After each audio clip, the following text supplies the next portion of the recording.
This is not a solution in search of a problem, it's actually the other way around, but let me explain. One of the main characteristics of a flagship smartphone is that these are mostly massive. We've come to expect great cameras, for example, and since we haven't defied physics for optics, this adds weight. Most of the market wants larger screens that won't break easily, which also adds more weight. That larger footprint is then expected in premium materials that won't bend, which contradicts what any material does as it gets larger, so the added rigidity adds more weight. We've come to expect fantastic endurance, which requires larger batteries, and listen, you guessed it, that adds more weight. The story of the flagship is of insane contradiction. I genuinely tip my hat to these designers trying to figure out how to balance all these needs into something you'll be willing to hold all day and also pay for year over year. Obviously, there's only so much that technology has allowed over the past decade, so maybe that helps you understand why companies pushed harder for you to learn to like larger and larger phones, even if that's not necessarily what most people want. Digital cameras and laptops are the perfect example. The moment mirrorless technology was able to give us full-frame bodies in half the footprint, the DSLR died. The moment Apple was finally able to make the MacBook Air more powerful and efficient with M1, guess which is the best-selling laptop right now? So, what if a company was able to give you a thinner flagship at a similar price and quote-unquote without compromise? Would you seriously want to buy a heavier phone? Listen, I know we nerds want thicker phones and no camera hump, but statistics prove that we're a very small minority. Two of the best-selling phones of all time are exactly a decade apart and have proven that most people want the opposite. So it's interesting that exactly another decade later, that trend is making a comeback. This is the Galaxy S25 Edge, what Samsung calls as the future of slim and... Yeah, that's exactly what this video is going to be about. Because you can buy this phone right now, but the question is, should you? I'm Jaime Rivera, and let's dive into my full review. There's a very famous quote from the Steve Jobs biography where he pretty much implies that sometimes the best thing to do is to show you something instead of asking you what you want. While this phone was hanging from a thread at the Unpacked keynote, what most people said is that no one asked for this phone, and yeah, they're mostly the same people that complained about Samsung's year-over-year iteration. For those uninformed, I'm sure that made for a good deal of juicy clickbait, but if you notice, a good deal of us that participated in Samsung's design studio with Huey Lee back in 2023 handled it a bit differently. We knew Samsung design was in for a major change, but it would take at least 3 years, and this is year 2. All I can tell you is I held my review until after launch day because no matter how much I try to describe it to you on video, just go to a store and hold one. Just trust me on this. This is not the thinnest phone ever made, nor the lightest, but I think weight comparisons are a better way to tell you its story. See, the only reason I've wanted a smaller version of any flagship is because of how much lighter they are, so just imagine having that same experience, but on a bigger screen we mostly need after we turn 40. Yeah, I know. Apple achieved some of that experience with the Plus iPhones, though at the expense of dropping some of the flagship accoutrements we've come to expect. This phone is as light as a Galaxy S25. It's actually 30 grams lighter than the S25 Plus, but then has nearly the same footprint. Those who called out the Z Flip 6 as a better alternative, this phone is also 25 grams lighter.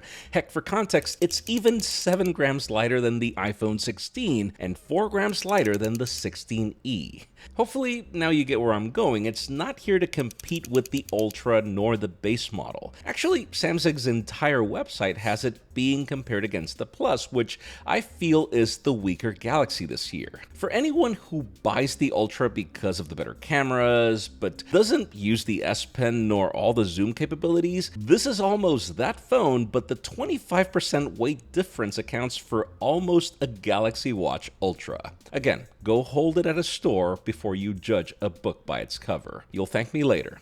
So, how is this possible? Well, we have titanium rails, Gorilla Glass Ceramic 2 at the front, and Victus 2 at the back. Whatever magic they did with weight distribution is also insane because even the massive camera hump doesn't make it feel top-heavy, though, yeah, at the expense of a pretty bad wobble on a table.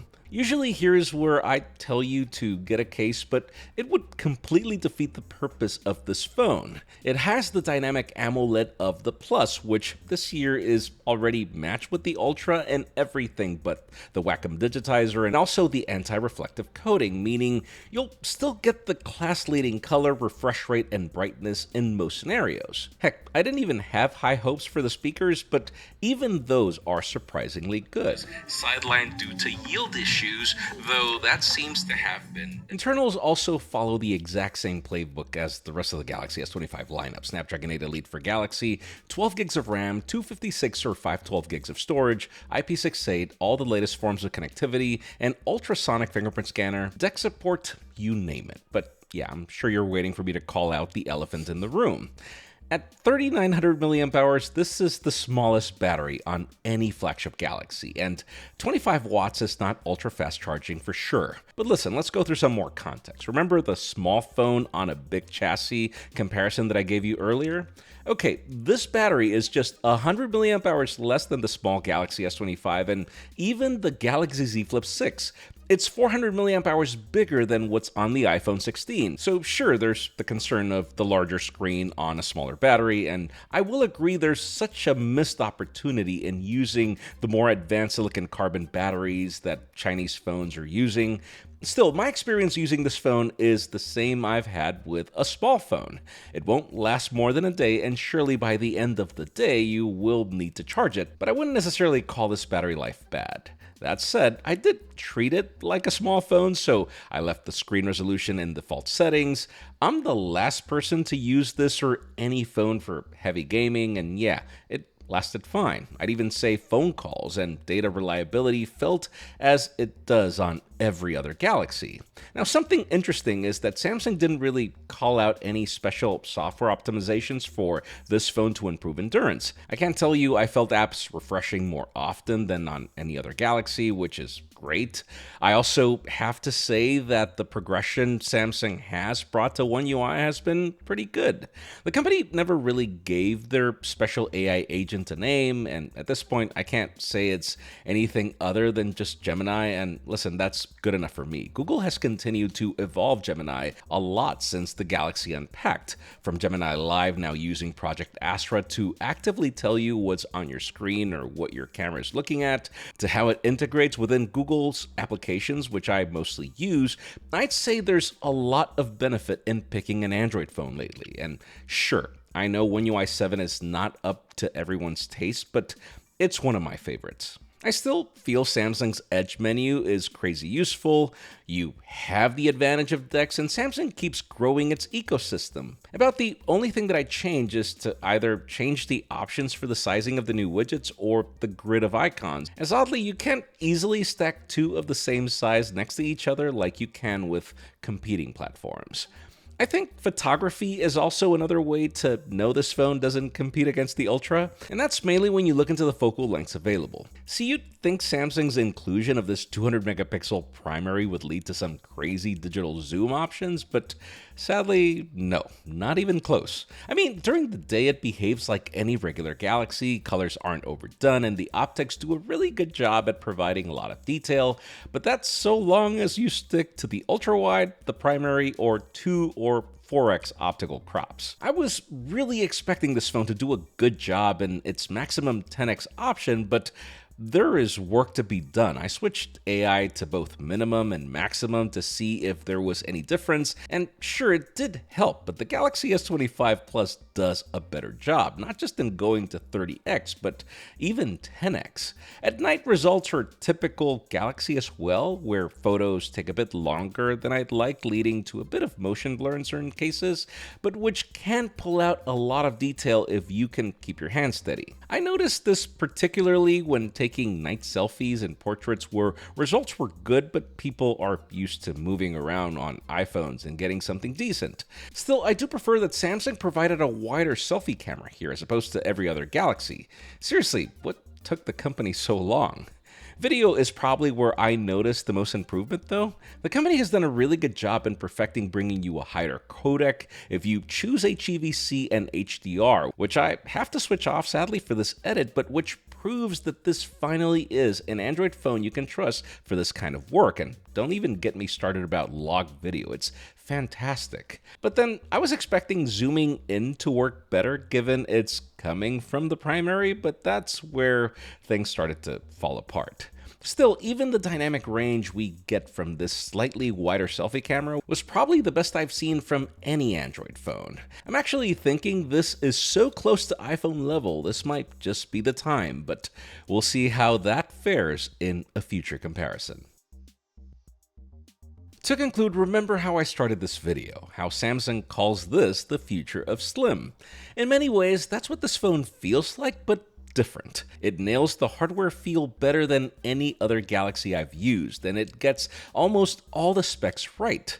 Surely, if the plan is to replace the Plus, this feels like a step in the right direction. I mean, remember how the Galaxy S10 5G later led to the Ultra, and how the Galaxy Note Edge led to years of curved displays, even if those initial devices weren't fully perfected? Thing is, as opposed to those initial testbeds, this one is different.